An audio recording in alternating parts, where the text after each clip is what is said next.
ఉపాధ్యాయునికి ఉపాధ్యాయులకు నా నమస్కారం. నేను 8వ తరగతి చదువుతున్నాను. భారతదేశంలో డిసెంబర్ 24వ తేదీన జాతీయ వినోదదారుల దినోత్సవంగా జరుపుకుంటారు.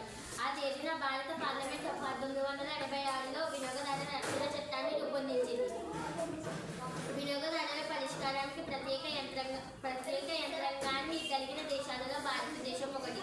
నేటి దేశంలో 2000 కంటే ఎక్కువ వినోదదారుల సంఘాలు ఉన్నాయి. వాటిలో కేవలం 50 నుండి 60 మాత్రమే చక్కగా పనిచేస్తూ వాటి పనికి గుర్తింపుని పొందాయి. అయితే వినోదదారుల పరిష్కార ప్రక్రియ సంక్లిష్టంగా, ఎక్కువ ఖర్చుతో కూడినదిగా ఉంటూ ఎక్కువ సమయాన్ని తీసుకుంటున్నది. అయినప్పటికీ పాత్రను ప్రాముఖ్యతను గ్రహించే అవకాశం ఉంది. ప్రధాన అంశాలు: వినియోగదారుల ప్రాథమిక హక్కులు.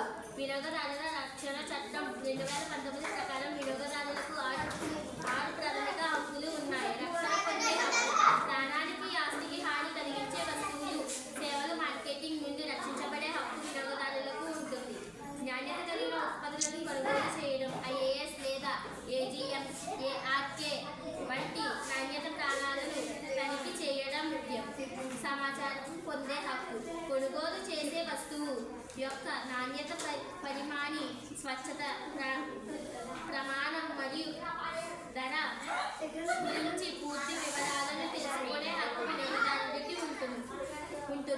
ఎంపిక చేసుకునే హక్కు: వివిధ రకాల వస్తువులు మరియు సేవలను పోటీ ధరలో ఎంచుకునే స్వేచ్ఛ మరియు హక్కు వినియోగదారులకు ఉంటుంది.